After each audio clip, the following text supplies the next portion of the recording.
Welcome to HSBC Global Viewpoint, the podcast series that brings together business leaders and industry experts to explore the latest global insights, trends, and opportunities.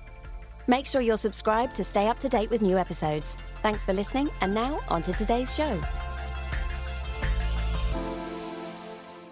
Welcome to TMI's Treasury Cast and HSBC's Sibos Spotlight. I'm Eleanor Hill, editor of TMI, and I'm delighted to be working with HSBC to bring you an in-depth look at the events from this year's Sibos.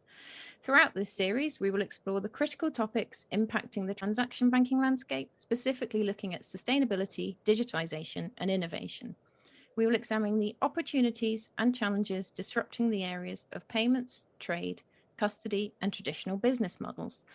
Joining us today to delve into the topic of sustainable supply chains is Surath Sengupta, who's Managing Director and Global Head of Portfolio Management and Sustainability, Global Trade and Receivables Finance at HSBC.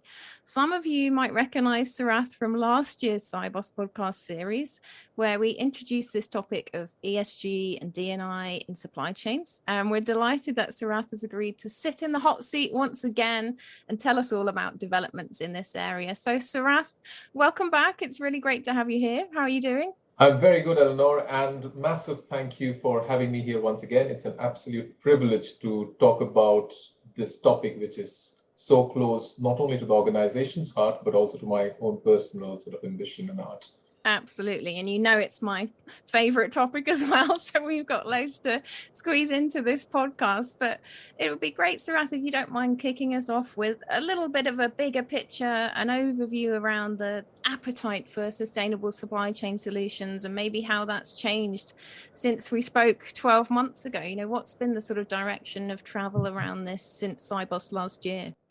Oh, it's been such an incredible journey these last 12 months. So if you recall, we spoke about why this is so important last time. So the fact that 80% or up to 80% of a company's carbon footprint is in its supply chains. We also spoke about the 3 R's, the reconfiguration, the repurpose, and the resilience of supply chains. And that, since that, there has been such an acceleration in this space across all our customer base. It's been really, really impactful. So if you look at the top end of the book from the large corporates, there we are starting to see a convergence happening between the treasury people, the people in corporate sustainability, and people in procurement sort of coming together, converging around the common goals around sustainability. So we are starting to see that happen a lot more. At the lower end, from the SME perspective, we are seeing significantly more awareness around this topic, and that is not just led by their buyer demand, but their own sort of operating models itself. And this is actually resulting in a lot more strategic conversations that are happening across the value chains, and a greater demand for 2 things. One is a greater demand for more ESG expertise, and a greater demand for new financing needs to support these transitions. Yeah, that makes complete sense. And it's great to hear that this is progressing so quickly, because I think there was maybe a worry with everything that's going on in the macro environment that sustainability in supply chains might be pushed down a little bit, but I think it's been the complete opposite and seeing so much progress. It's completely opposite. And if I will just add there, actually, Eleanor, this is also happening across the globe. So it is obviously led to an extent by the buyers in the developed markets. So the developed markets kind of leading it. But you have fast followers in the developing markets. And in some cases, they may actually leapfrog ahead in this race as well. So it's quite an interesting space in that sense. Yeah, that leapfrogging, as we've seen with sort of technologies in the past, like you say, there's a good opportunity there. So it'll be exciting to see sort of who comes out on top over the months and years ahead. But let's move on a little bit and maybe get into some of the practicalities around this, Surath. So give us maybe some ideas about how corporates are building both ESG and also D&I criteria into supply chain finance programs. Just wondering if you've got any maybe practical examples that you could share with our listeners. This is a great question, because in a lot of cases, people earlier used to look at E, S, and G as three separate silos that need to be tackled separately. Definitely. I think more and more people are realizing that each of these cannot be tackled in isolation. They are completely intertwined. So let's take E and S, for example. You cannot, for example, tackle climate change or the impact on climate without realizing the impact that it can have on social lives of people, their livelihoods, etc. So you cannot come up with a solution that sort of says, okay, this is the solution to tackle climate change without understanding what is the social impact of that solution. So let's take an example of the textile industry, for example, where water usage is a massive concern. Now, there can be solutions to sort of recycle, et cetera, around textiles, but any solution that is put in place has to take into account the impact that it has on the labor force in Bangladesh or in Vietnam or other emerging markets, which is dependent on this textile supply chain for their livelihood. So you can't do one in isolation of the other. The other piece is that as we develop these supply chains, we have to see how we use this for greater good and how we sort of bring different parts of society into the supply chains which were earlier sort of alienated from these supply chains. So I'll give you a practical example that we are working on with Walmart, where we are incentivizing minority-owned and women-owned businesses in Walmart supply chains. So there is a special program that we have developed in conjunction with Walmart to incentivize such suppliers. So to bring it around, these two are completely intertwined, and the governance piece provides the guardrails around this. And without the three sort of working together, we will not be able to achieve anything meaningful. So just to delve into that Walmart piece there, Surath, so those minority-owned and woman-owned businesses, they get sort of preferential rates on the SCF, on the financing program. How does that work exactly? There are certain criteria and guardrails around this, but yes, the idea is to incentivize through better financing opportunities for either woman-owned or minority-owned suppliers to participate in the supply chains of Walmart. Excellent stuff. Well, it's great to see such a high-profile example, and I'm sure there will be many following suit in the near future. Fingers crossed. Absolutely. The idea is to kind of scale this across various industries and other companies as well. Yeah, which would be fabulous to see. And clearly there's been a lot of progress made in this area, even since we spoke last year. But Surath, where do you think we still have maybe further to go in aligning supply chains to sustainability criteria and the kind of standards that are coming out? And I'm just wondering if there are any particular types of supply chain reconfigurations that corporates need to prepare for in this evolving environment. If you look at supply chains and what we are doing in sustainable supply chains, what corporates are doing, what we are financing, etc., is still just the beginning. And the beginning has been sort of incentivizing behavior change in suppliers to help them go up the value chain. What does that mean? So, for example, you incentivize suppliers to reduce their carbon footprint, reduce the greenhouse gas emissions, etc. So that's what you incentivize, so that is achieved by using the same supply chain, but incentivizing them to have better behavior or use better ways to reduce their carbon footprint. Yeah. But the next stage that is coming is complete reconfiguration of these supply chains. So driven by consumer demand, where consumers are demanding greater transparency around what they use or utilize or eat or drink, there is going to be a significant reconfiguration of supply chain. Now there is a requirement, for example, to go after organic cotton instead of normal cotton. And that means that your supply chain has to be reconfigured to be able to do that. Or your supply chains have to be reconfigured, the infrastructure has to be reconfigured to be able to consume renewable energy as your primary source of energy, rather than fossil fuels, which has been your significant source of energy for a long time. So all of those changes are now going to happen. It's the first part has started happening, but the next two are now going to happen. I'm not saying it's not happened at all, but it is going to progress on and scale up significantly more. Yeah. We did a study along with BCG. So it was an HSBC BCG paper in which we kind of worked with a lot of other companies, looked at the market and sort of thought, what are the big steps that need to change? And I'll give you some examples, not all of them. It's a very good paper if anyone wants to read it. I'll give you 3 examples. One is in supply chains, people need to start rethinking the product design completely. So is the product apt for the future, and what is the supply chain required? So as an example, economy of the future, is it going to be more sharing of vehicles? So what does that mean? How does that sort of operate from a supply chain perspective, both upstream and downstream? Yeah. The second is embracing collaboration between buyers and SME suppliers. So there is an asymmetry, right, between what the buyers can access, large buyers can access, vis-a-vis what an SME can access.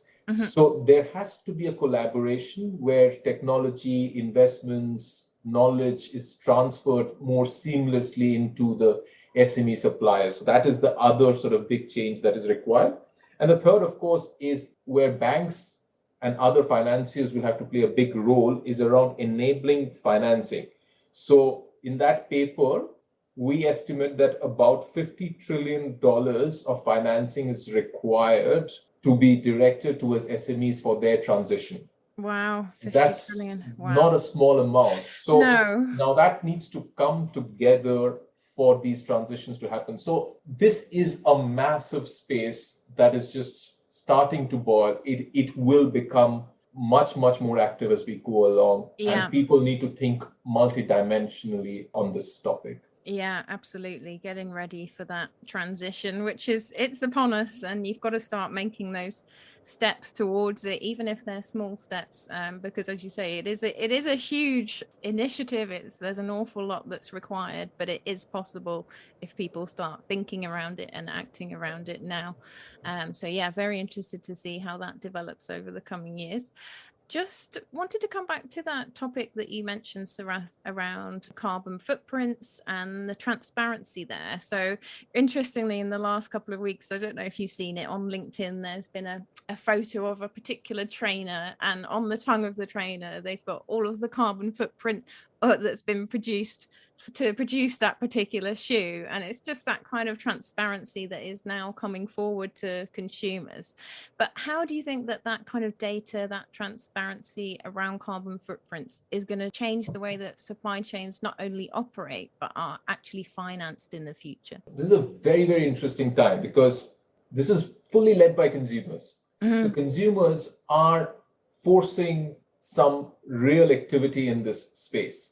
So if you heard of the terms from the farm to the fork, or from the bean to the cup, basically people want to know where exactly, and taking your example of trainers as well, where exactly is my end product coming from? Who is it sourced? Who is sort of working on it? What are the labor practices? How has it been sourced, et cetera, right? So all of those things mean that there is an increased level of transparency that is being demanded. Yeah. Now, that is really a very good thing, because that forces companies to be far more aware of their supply chains and be very transparent about those supply chains. However, it's still not fully there because data is still a big challenge. There is a challenge around availability of data. There is a challenge around authenticity of data. And there is a challenge around actually having actionable data.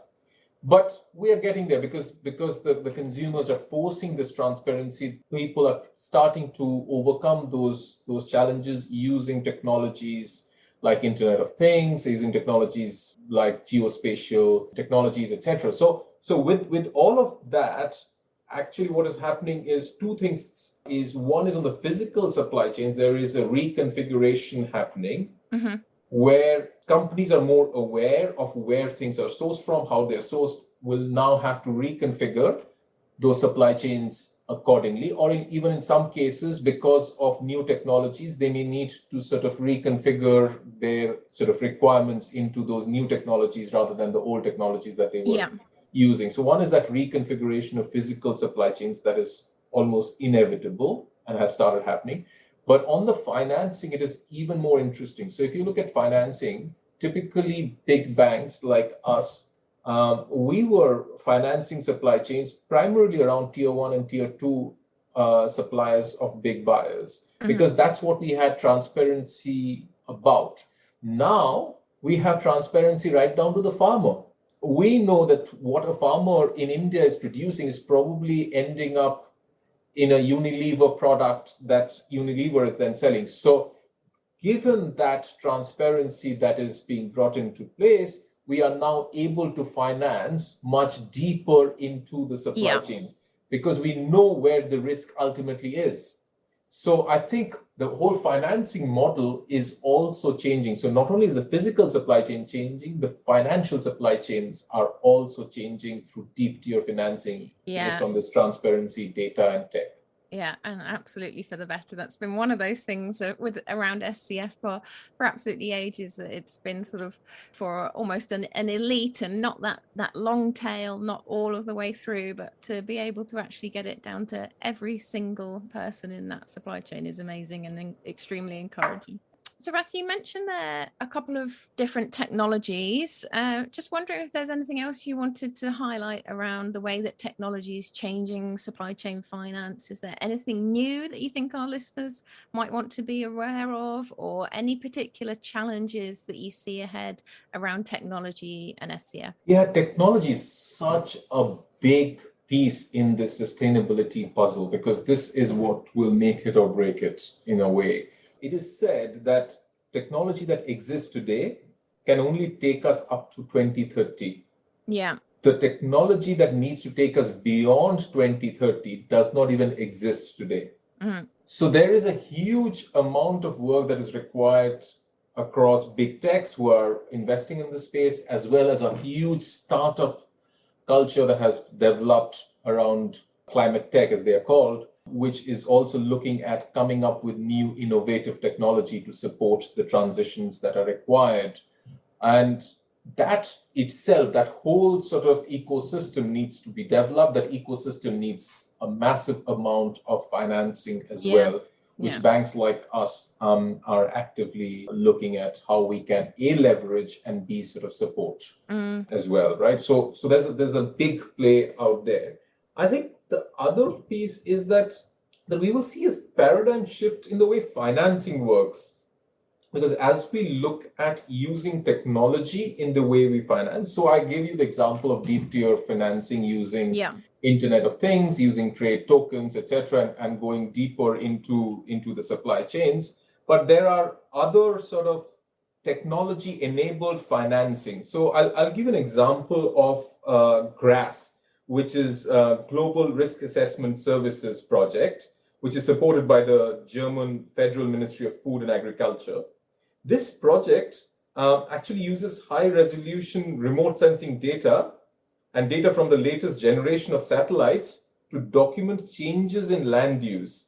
This is to ensure that there is no deforestation, for example, which is one of their must-have or a bare minimum for the supplies of palm oil in the European biofuel market. So you see, suddenly you have technology which is enabling you to see what you want to finance, what you don't want to finance, what you want to incentivize, what you want to disincentivize. So I think there will be a complete shift in the way we finance based on the technology that is being developed to support the sustainability requirements of the planet. Exciting times. That sounds very interesting. I'll have to have a little look at that program there that you mentioned, which also has a fabulous name. So hats off to the people behind that. Surath, you've given us a really good overview of everything that's happening in this space. But for our listeners, obviously the corporate treasurers who are out there on the front line, what would you say are the key action points in terms of seizing these sustainable supply chain opportunities that we've spoken about? Eleanor, I think where we have seen very successful outcomes is where corporate treasurers, the procurement people, and the corporate sustainability agendas have come together to come up with common goals. So that is something that I started off with, but I want to say that again, because that is where successful outcomes come. If these three are working in slightly different directions, then the outcomes are not always the most successful in this space. So convergence across this common goal is very important. The second is not just think of the cost today, but think of the impact of the business tomorrow as well. Because some of this will require an investment today, but if this investment is not made today, the business may not be fit for future tomorrow. Yeah. The third is sort of, as I spoke about, supply chains are going to be incredibly important. And some of the suppliers are SMEs who do not have the level of access that some of the larger corporates have. So sharing of investments and technology through the supply chains is also going to be extremely important, so that they bring their supply chains along with them. A corporate cannot solve its carbon footprint problem without solving that of its supply chain as well. So adapt new financing and new technology solutions. Act, direct firms and technologies across the value chains, and accelerate. Work not only on the short term, but on the future as well. So adapt, act, and accelerate.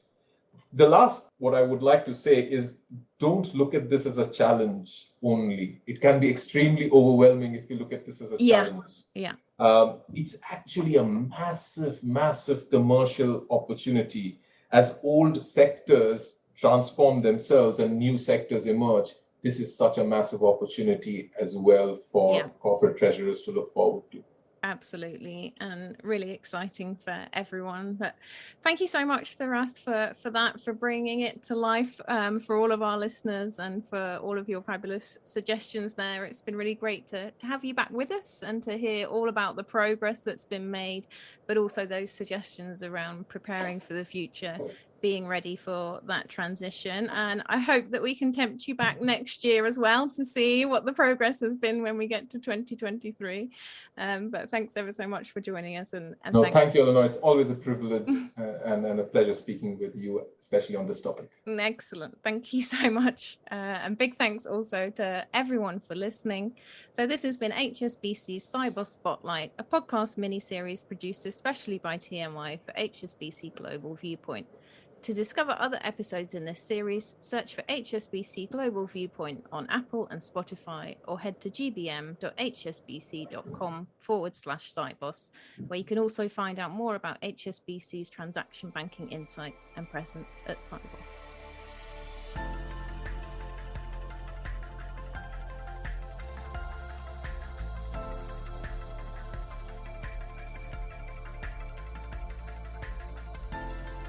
Thank you for joining us at HSBC Global Viewpoint. We hope you enjoyed the discussion. Make sure you're subscribed to stay up to date with new episodes.